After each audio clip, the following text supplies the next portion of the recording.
Good afternoon, everyone. Welcome to this meeting of the Joint Regional Land Transport Committee, Nelson Tasman. I'll ask Drain to do the opening karakia, please. Tuia ki runga, tuia ki raro, tuia ki roto, tuia ki waho, tuia tātou te tangata, I te kaupapa o te hui nei, I te kaupapa o te rangi nei, Māori ora, ia tātou katoa, find above, find below, find within, find beyond, find us the people to the purpose of our meeting, to the purpose of this day, breathe life into all of us. Thank you. Warm welcome. No one on Zoom, is there? Who's on Zoom? Okay, so they're well versed in the rules. So I don't think I need to do the other requirements. I think we're all aware of that. Just repeat that the media is online, present, and maybe filming. Although I doubt it's easy to film. And the hearing assistance hardware is available in the public seating area. Apologies. None. Declarations of interest. Nil. Late items. Nil. Confirmation of minutes of the Regional Land Transport Plan and Regional Public Transport Plan hearing minutes were confirmed. So it's just a note rather than actually a resolution. Should have read ahead.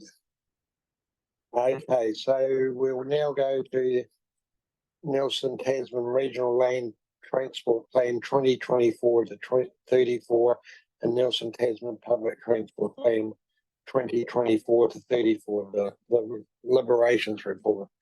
Reese and Bill, you're in the hot seat. It does have Margaret's name on here, but I'm sure you've worked it out between us. So Reese, when you're ready. Thank you, Mr. Chairman. So yeah, I've just been asked to give a quick reset, given we've had our heads in speed management all morning, just to make sure we're all on the same page. So we're here to discuss the Regional Land Transport Plan, that and the Regional Public Transport Plan. First of all, the Regional Land Transport Plan is a 10-year document that has a detailed program for 6 years. And then we do a midterm review every 3 years. So we're currently in the midterm review. So this is effectively reviewing and updating the plan that was developed by the previous Regional Transport Committee 3 years ago. We've had several workshops over 2023 developing this up. We then went out for engagement with the community through late January and most of February. We heard the submissions on this plan last month, and we had a brief workshop too around the significant projects that are contained within this plan. And so now we're bringing this plan and the Regional Public Transport Plan to you with some minor changes to reflect a whole bunch of different things, which I'll list through in a second. So that's kind of my very brief 3-minute overview of why we're here and what's gone before us.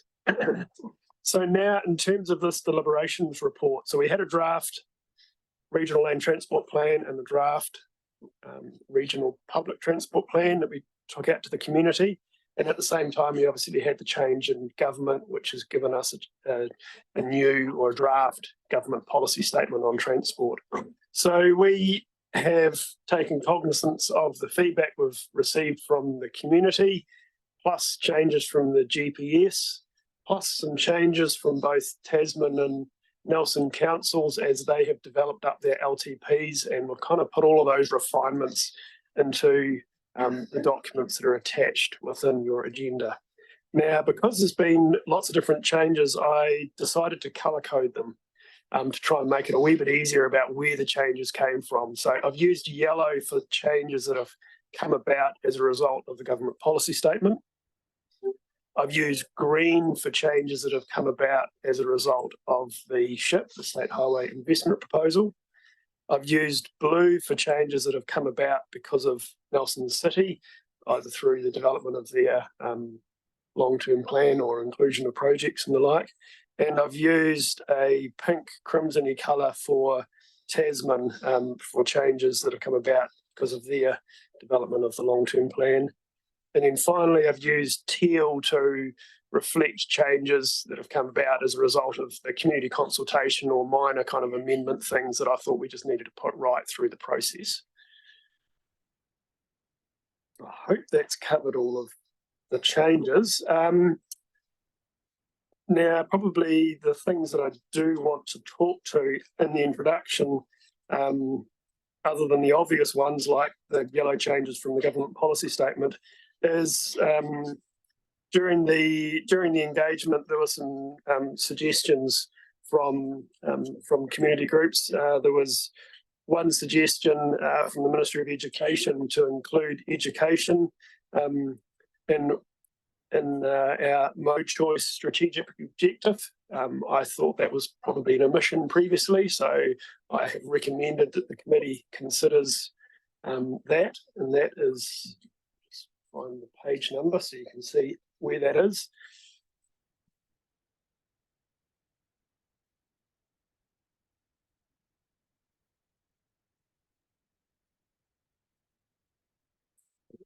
Right.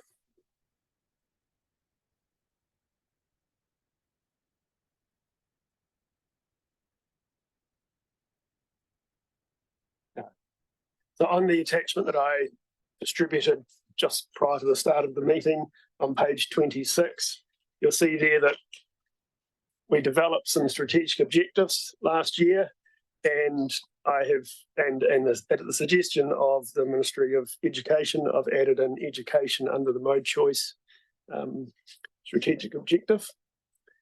And there was also a suggestion by NELSUST to include the statement regardless of mode under the safety objective. So I've inserted those in as a result of feedback from the community engagement. There was also a request from the Nelson Trails Trust, I think I've got that right, to include a wee bit of background around their desire for the Tito cycleways concept. And so I've included that on page 20 of the document that you have, just to reflect their cycle highways concept. I didn't include it in any of the tables or anywhere because no one's taken financial responsibility for it, but I just talked about the fact that the trust is working towards that as a strategic goal. Now, I should also highlight the changes in this document that is different to the one that was on your agenda. I'll just go through those. But should I just pause there for a second, or should I? Do we have any I'm questions? talking for a bit. Yeah. Mayor Smith. My first question is with respect to page 42 of the document you've just circulated, refers to the update following the ship release. What is going to be the impact of that on that schedule of expenditure for the 10 years on page 42? I can appreciate you've got the ship quite late, you haven't been able to change the numbers, but can you give me a flavour of what that's going to look like as a consequence of the ship? Unfortunately, I wouldn't want to comment too much on that, and I wonder whether Spate may be able to. We had hoped to have this updated on there's a cloud portal that we get all our financial information from. It was meant to be updated prior to today, but unfortunately it wasn't. So I anticipate that state highway maintenance might be uplifted a wee bit and other things might come down, but I think it's probably more appropriate for. I heard the draft resolutions number 5 gives myself and the chair the opportunity to just check that over. Yeah. I want to particularly look at what changes occur on that page before myself and the chair get a tick off. My second question is a process question. And we get trapped in these sort of railway lines of processes. Nelson City Council is going through its LTP process at the moment. One of the issues that's been flagged by a number of submitters is that Link Road between Hill Street and Suffolk Road, between Richmond and Oxford. We're going to conclude our LTP process next month, May, with the final resolutions at the end of June. What is the timetable of this document?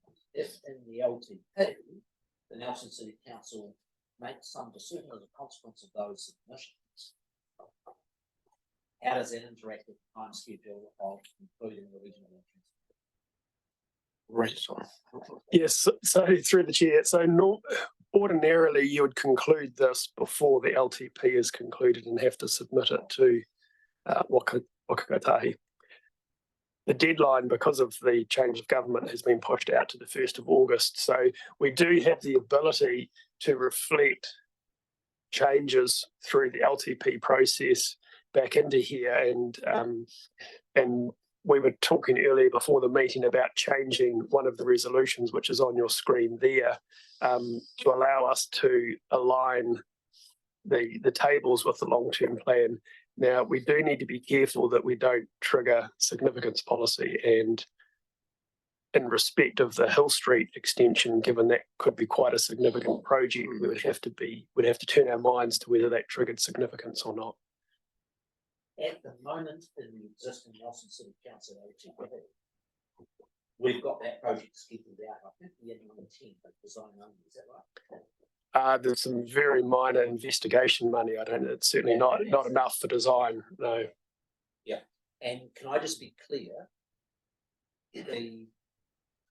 This committee has the power to make a recommendation, but it is the two separate councils that then finally adopts the Nelson Tasman Regional Land Transport. That's correct, yes.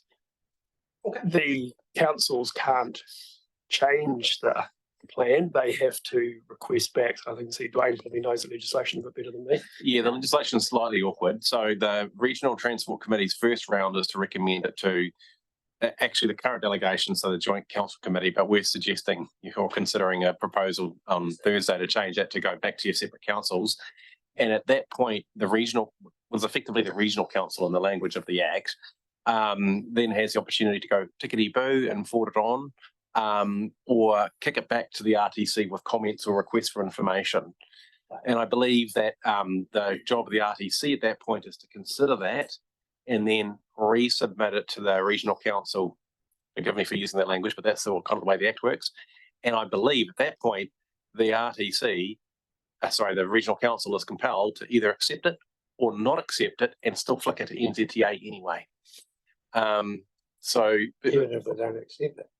Yeah, well, you can imagine. So I think that it was actually a recent change. And I can imagine why, because you've got to remember everywhere else in the country, you've got territorial authorities and a regional council, and potentially the regional transport committee or the regional council might have issue with the proposed program and an individual TA's plan. And so this provided some tension on that without holding up the submission of the process to the RTC, because ultimately, without a regional land transport plan, none of those agencies can get funding.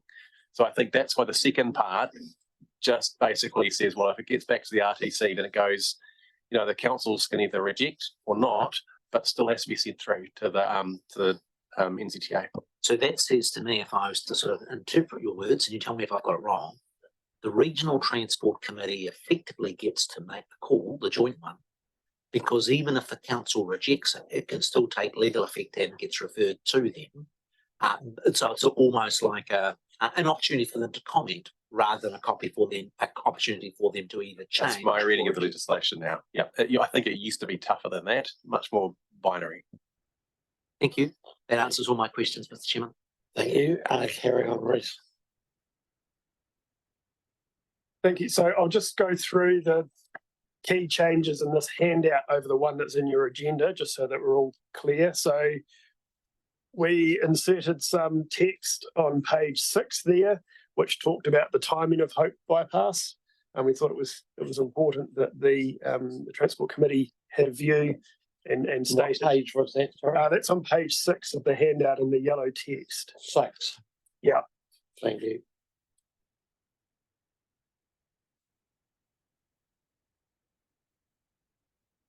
And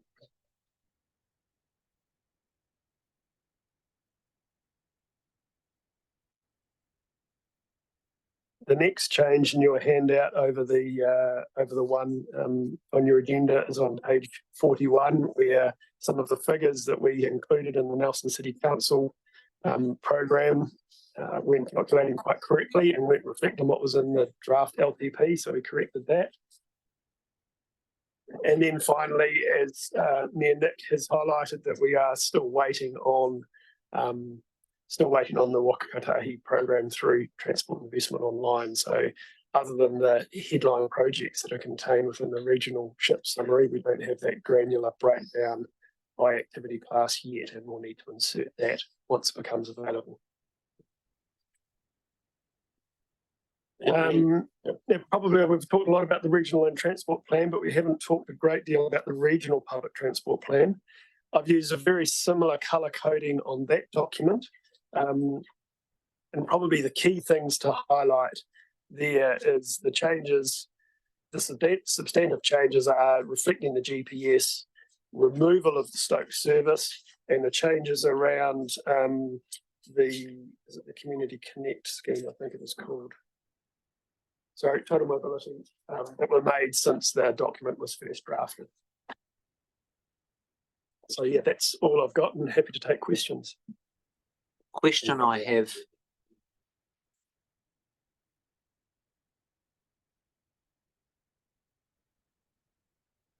I have a question on the public transport plan, which also links into the regional land transport plan. And that has been obviously one of our highest priorities for Nelson City is the new Millers Acre bus interchange. Previously we've had only initial estimates, which was absolutely fair for officials because you hadn't been able to do that much work more than concept. Do we have any firmer numbers on the estimates for the construction and the new layout changes for Millers Acre for the bus interchange? And if so, does it match with the numbers that we've got in the draft regional land transport plan and the public transport plan? Through the chair, so the numbers contained within both of these plans are consistent with what is allowed for in the draft long-term plan for Nelson City Council.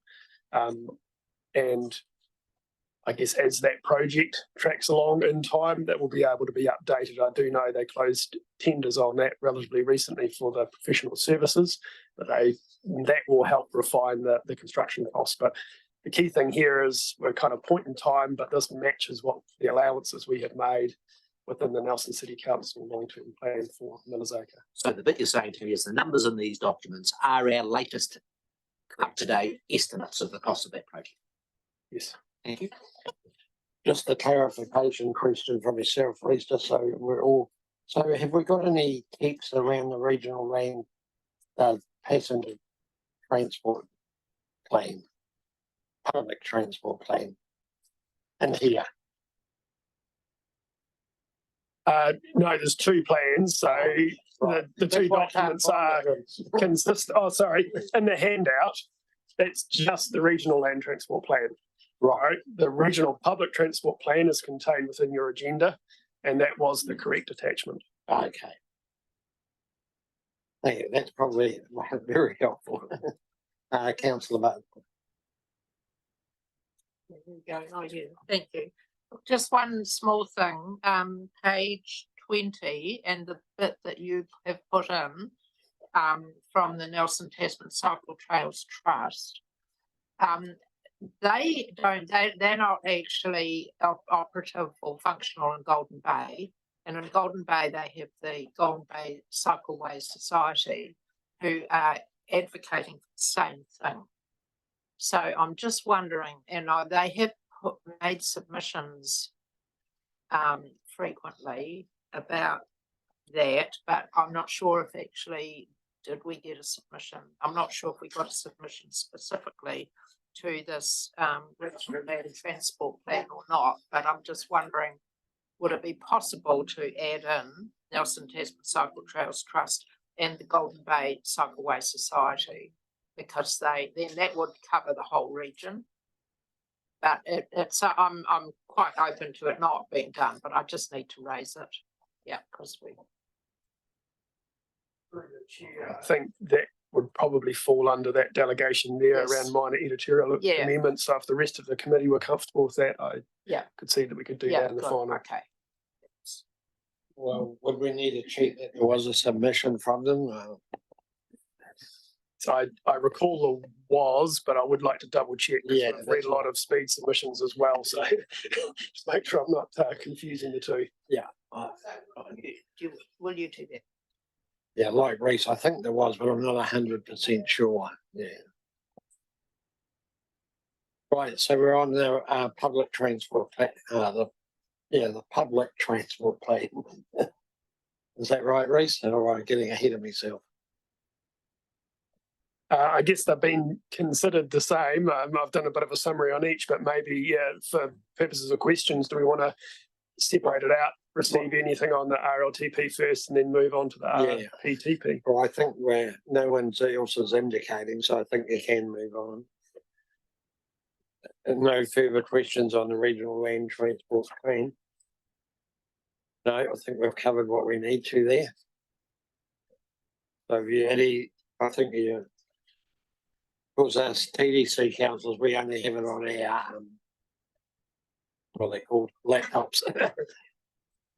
Correct. So as I said just before, the substantive changes in the regional public transport plan are as a result of the removal of the Stoke on-demand service, Right. Changes in GPS, which are highlighted in yellow, plus the change to the fares that were made by this committee after the plan was initially developed.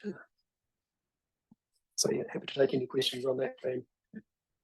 Councillor Neil Stevens. Yeah, I guess primarily in terms of that sort of timing with the 1 year review of, obviously in terms of the consultation process, we received a lot of feedback saying, here's more things we want from our public transport service. We want increased frequency. Right now that's still out in terms of the plan itself, phase where it was in the previous RLTP. Yet we're also embarking on this 1 year review shortly. So how is that going to integrate back into this and into our sort of higher order planning documents? Through the chair, what I envisage when we go back to thank the submitters that have submitted on this plan, those that were focused on public transport, we thank them for their feedback and we say, we're doing a 1 year review. We will automatically forward your feedback that you've made on this plan to the team doing the 1 year review so that that information is not lost, was my intent. And Mike, and just in terms of like how much are we closing the door now to what is possible to change in that 1 year review by what is present in the document as it stands? You know, and I am thinking really specifically, I've raised this previously, is around the potential for increased frequencies at peak times. Are we shutting the door by signing off a plan that says that will be considered 3 years down the track, even if it comes through really strongly as a necessity as part of the 1 year review? Through the chair, I think we did hear that through the submissions, and that the whole purpose of doing that 1 year review is to figure out what is that next step. Now, what I understand from Waka Kotahi is they're likely to fund the first year of the 3 year public transport request. So it'll be very much a decision at that point, once we've finished the review, sought the community feedback, considered the local ability to fund plus the central government ability to fund, around whether we take that step sooner or later. It's too early to tell now. I don't believe this plan closes that door, but it will come down to funding. Yeah, I guess also just do you want to give me a really great answer where you tell me you're going to give me millions of dollars? Through the chair.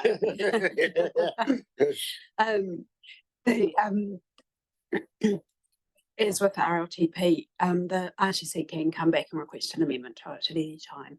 And at that point, the the request for funding. So those things would then come back together after the review process, and then we can consider that at that time. But it will then reflect the wider factors that will be taken into account in the review. Councillor Neil Stevens, I was just waiting for, I think that's fair unless anything else anyone wants to add. Reese or Mark, nothing to add. No, that's helpful, thank you. Any other questions around the room? Right, so if there's no further questions, does someone want to move the resolutions on the screen? Just bring them down to from the top if you can. Kelsey, please. I'm happy to move all of those from the chair, but if you would like to second Mayor Smith. Councillor Neil Stevens.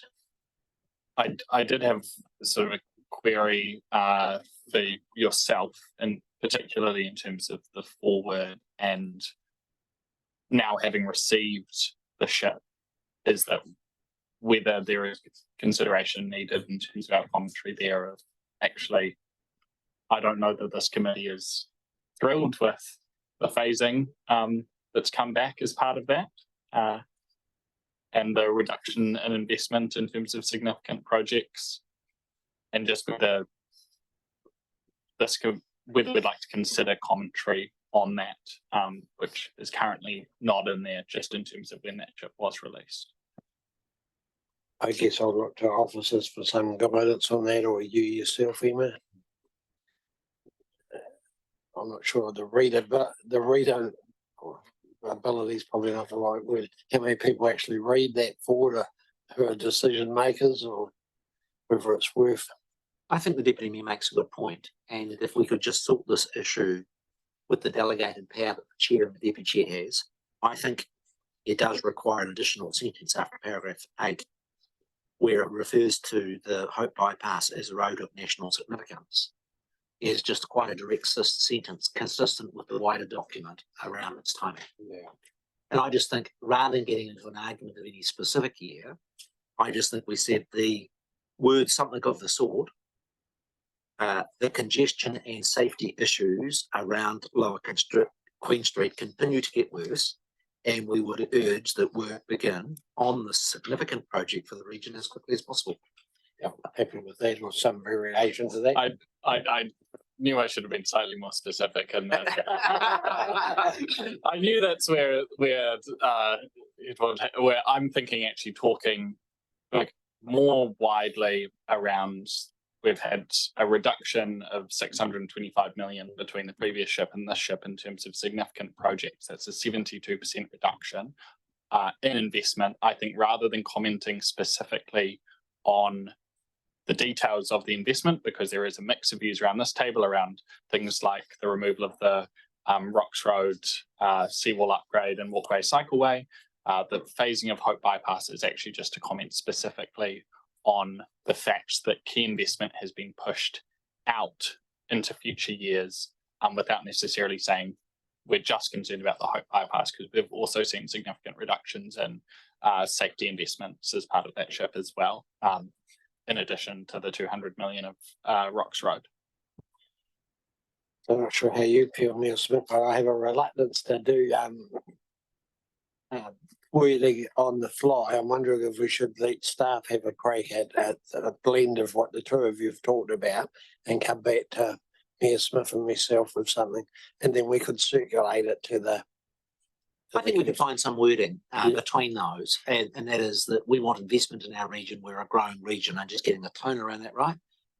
I think it is the original point that the Deputy Mayor for Nelson made, and that is that Ford has been superseded by the ship, and just needs to be updated relevant to that in a diplomatic but clear way. So we got staff that can look at that, and then We sure can. I mean, I think as the message is, we're disappointed at the reduction in the investment in the regions. like the government to reconsider it. So specifically, the timing of the important projects in Nelson Tasman. That sort of language suits fine. Then I think we can cover that in the resolution there. The only thing I would suggest is that if you added, just so we're really clear, a fourth bullet point under resolution 5, and it said updating the chair's forward relative to the latest information in the state highway investment program. And that just gives, we'll still circulate it, but it just gives quite explicitly the chair and I the power to add those words, and the purpose is just to bring that forward up to speed with the latest advice from government. And for the benefit of the committee, on page 6 of the updated regional land transport plan in front of you, I'll just point out what Reece pointed out before, is that there is it's in yellow, there is a sentence stating that the councils are disappointed that the Hope bypass in particular has been pushed out and would like to see it come forward. I saw that. So that's in the plan itself, but further along. Yeah. Happy with that? Right, so with that alteration. Yeah, no, I wasn't putting it. Emma, it's fine. Yeah, just in relation to the SHIP, I just point out that the board is required to obviously balance all of the government priorities and national funding over the full 10-year period of that SHIP. So they do have a very challenging task, and as they'll go through the next phases and setting the activity class ranges, they have to also take that into account. So I can understand that, pushing certain activities out because they're no longer a priority under the GPS, or having phasing may be something that councils absolutely want to comment on. I just note that the board has a very challenging task to consider all of the requests across the whole country, including all of the roads of national significance, and then also balance everything in coming up with that SHIP. So it isn't something that's done lightly, and any suggestion that they should or could revisit that, it does change over time once, for example, investigations get underway on specific projects. The timing of any project could move faster or move slower, and the overall portfolio of activities will change. And the National Land Transport Program, once set, changes pretty much from day one to reflect those things. So that's just the context within which this will operate. Thank you, Mayor Smith. Yeah, the big concern I've got, Emma, is that this region, Nelson Tasman, has had no major investment in our highway network since the Ruby Bay bypass. Auckland has had massive investment. If you look at the Waterview project and the Northern Motorway, the Waikato has had the Waikato Expressway, the Manawatu Gorge project. Wellington has had both the Kapiti Expressway and, of course, Transmission Gully. Christchurch has had that massive Southern Motorway. And I do think we need you to understand there is a growing sense within this region that the board of NZTA is not understanding our growth pressures and our issues.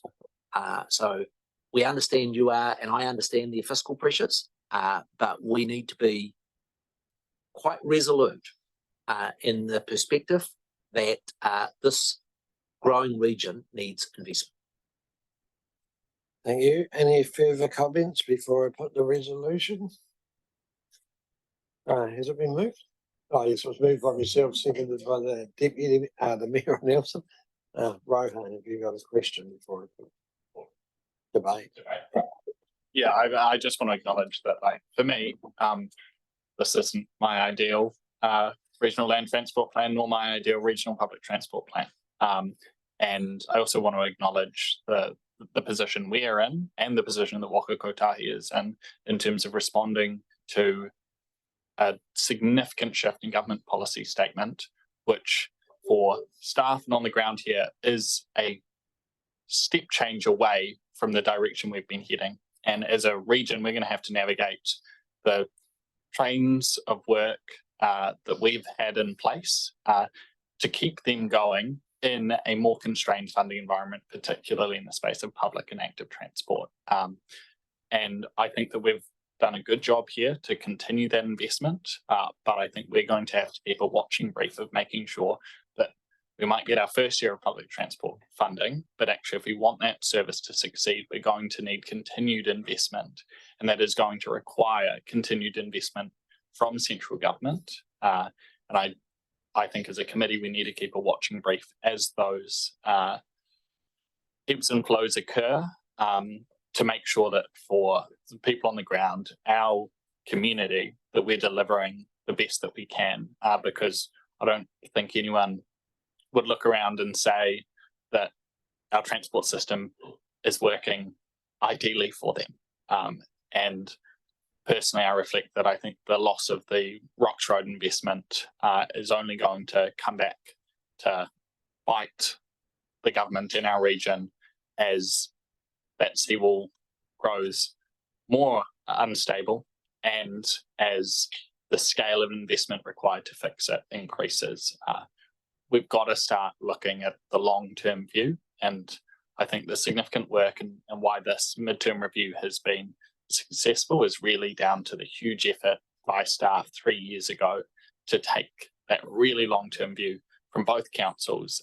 It was a significant body of work which has made this midterm review a lot easier than it otherwise could have been, and I really want to acknowledge them for that.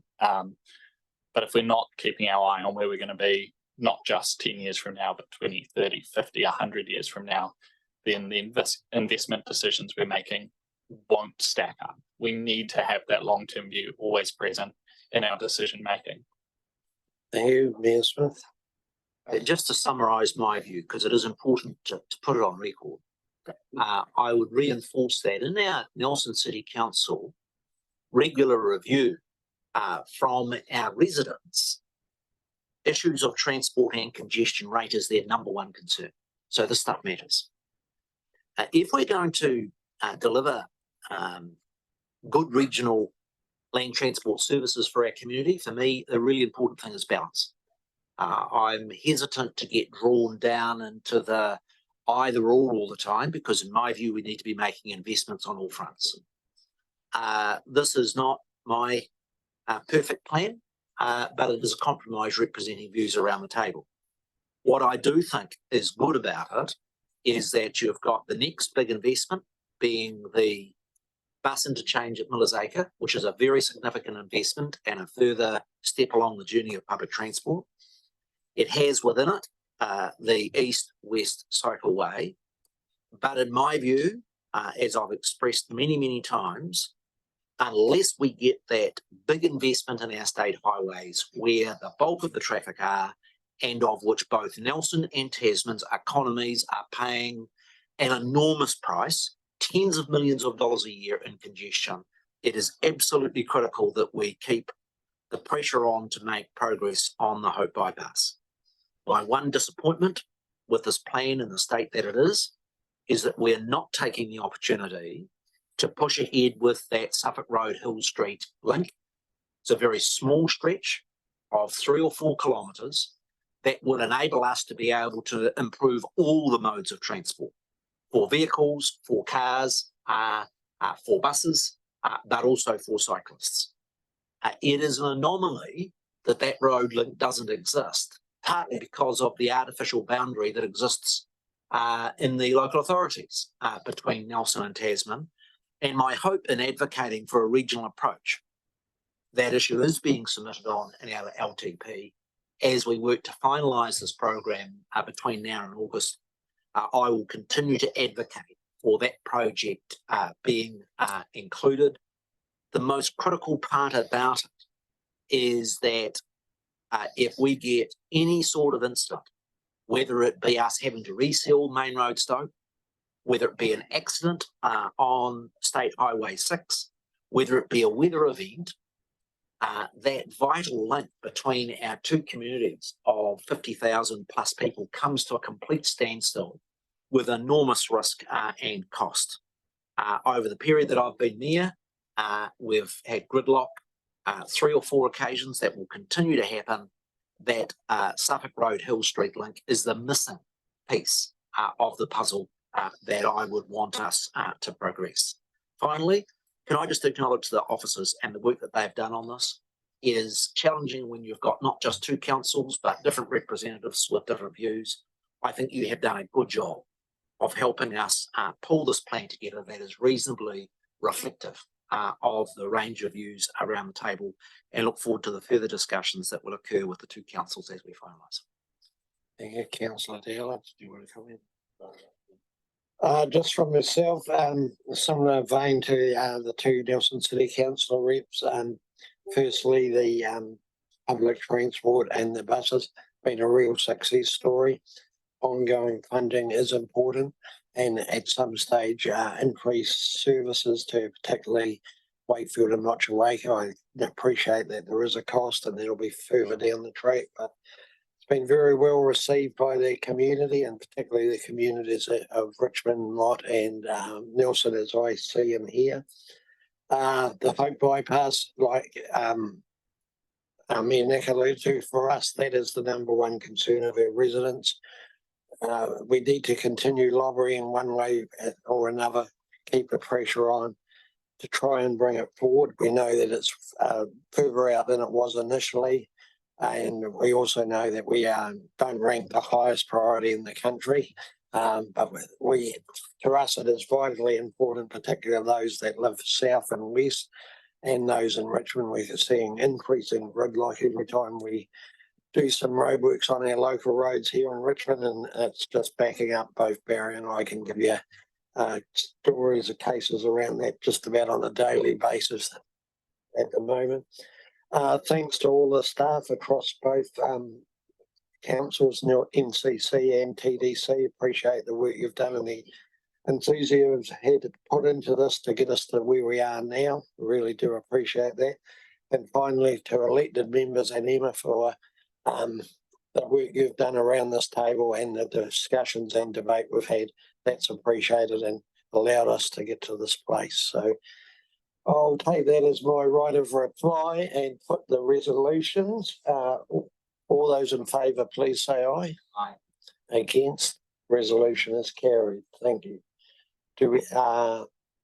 Elaine, I think we'll need, have you explained the situation to elected members, and then I think we'll need to close this meeting. And I think if we, through the chair, I think if we leave this meeting open, so there are 2 submitters that got an automated email with the wrong time on that were going to speak this morning. So I think what we'll do, if we leave this meeting open, if we could just hear their submissions, and then we'll make sure that the minutes of both meetings reflect that. If you'd like to let them speak, Mr. we'll do Chair. that. So if they, I'll ask Bill and Reese to leave the table, for the want of a better word, and the 2 submitters. We'll just need to go back to our papers for that.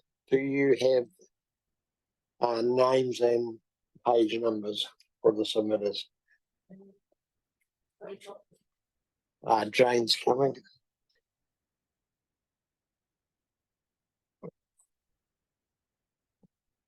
Yes, ma'am. Okay. So we have Patrick shortly speaking in regards to Ngāti Moti, and Elizabeth Dooley speaking. Okay, so it's Patrick Shortley And Elizabeth Dooley. and Elizabeth Healy. Dooley. You're going to come out and look that. Yeah, so Patrick, if you'd like to come up to this table anyway, to the microphone. I don't suppose anyone can give us a page number of their submission easily. Okay. I'm sure they'll talk us through their issues.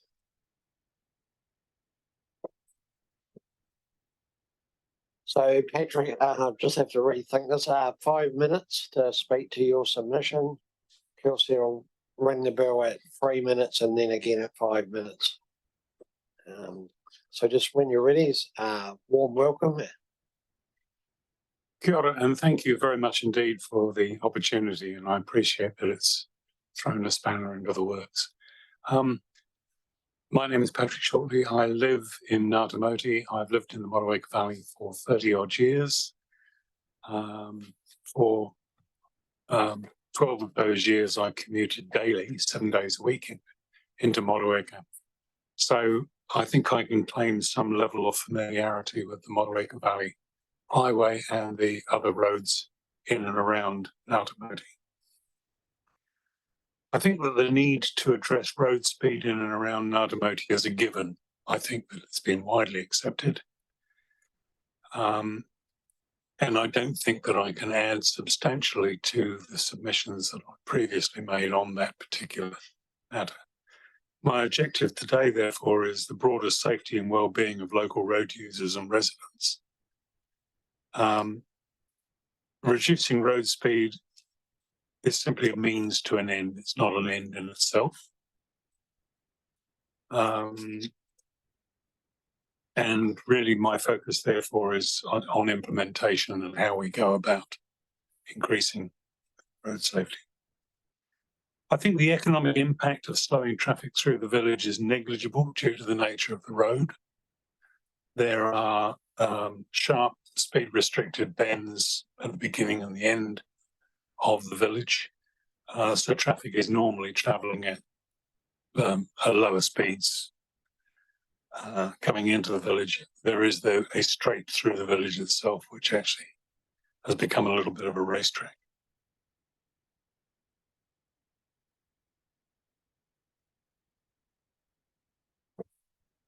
The efficacy of whatever road safety and traffic calming measures are put in place is a matter of fairly significant concern to me and other residents. I see achieving general compliance with speed limits as being probably problematic, and effective enforcement is going to be similarly problematic. We're 20 kilometres from the nearest police station. You're talking about a very short stretch of highway, perhaps less than a kilometre. The chances of drawing police out to enforce speed restrictions over a distance so short, so far away from their base is pretty remote, I think. So given that we are unlikely to get significant enforcement effort by police, I think that the design of whatever measures are put in place and the use of multiple tools and techniques to calm traffic appears to offer the best prospect of success. I think the TDC can boast significant tools and expertise in traffic management. There is, however, no substitute for local experience. And so I'm really here to plead with the council to actively engage the local community in whatever they ultimately decide to do.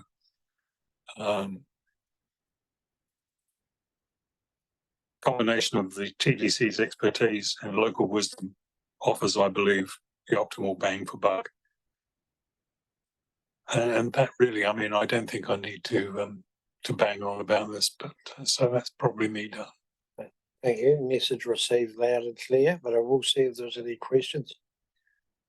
Did you have, I've noticed one or two of the submitters had suggestions around the school about how far it should go north and south. Do you have any thoughts around that? Any change? I think the proposed the proposed locations of the speed restriction signs are significantly too close to the school. And again, this goes to both enforcement and to just giving people reasonable distance to adjust their speeds. Yeah. And there are multiple illustrations or multiple examples, should I say, of very good speed calming measures within Tasman district that I'm aware of. Sadly, I'm also aware of one or two particularly bad ones. And if you want an example of a bad one, I'd suggest perhaps having a look at the Rudolph Steiner School on Robinson Road. The sign advising you to of speeds of 40 kilometres an hour is actually 25 metres, sorry, past the school entrance. Right. So it's clearly, I mean, it's not been well thought through. Thank you. No further questions. Thanks very much. Thanks Thank for you. coming in. Elizabeth, would you like to come forward, Dan?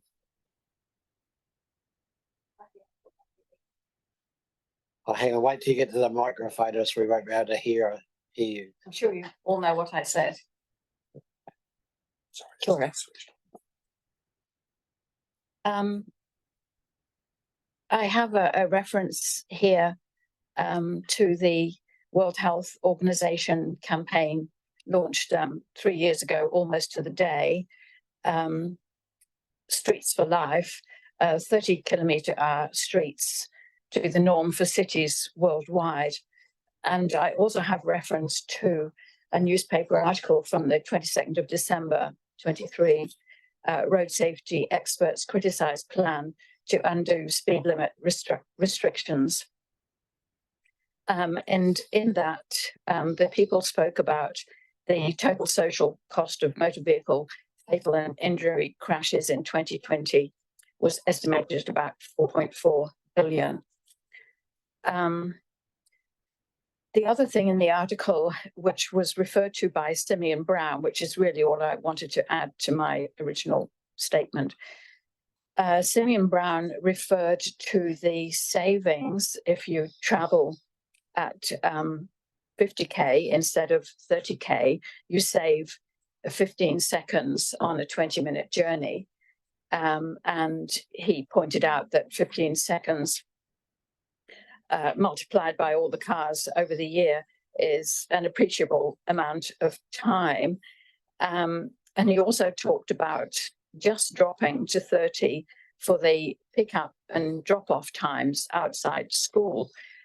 I feel that our cities aren't a Meccano set, and we can't have precise and controlled children moving in and out at pick-up and drop-off times, and they don't all get dropped off and picked up. Perhaps his children do. Some of them walk and cycle to school. I think we need to have 30 kilometres as the norm around town.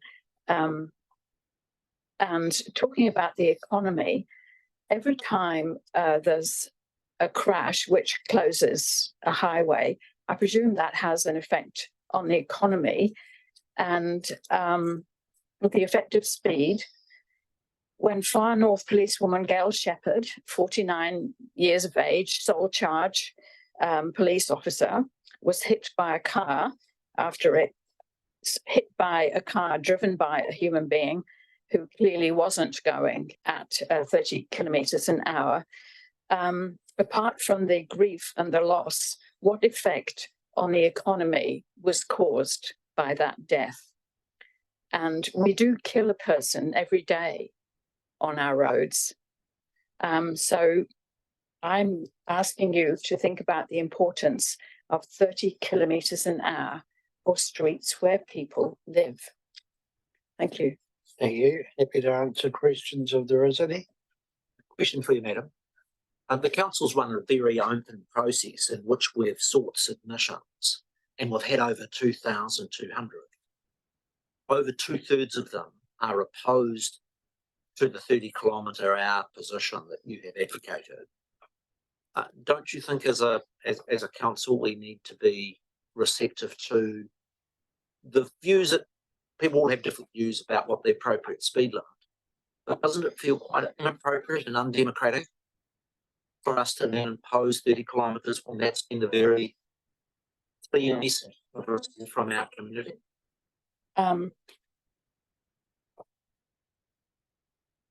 I think these three experts that were in this newspaper article, Police Commissioner for Road Safety, Auckland Transport Safety Technical Lead, and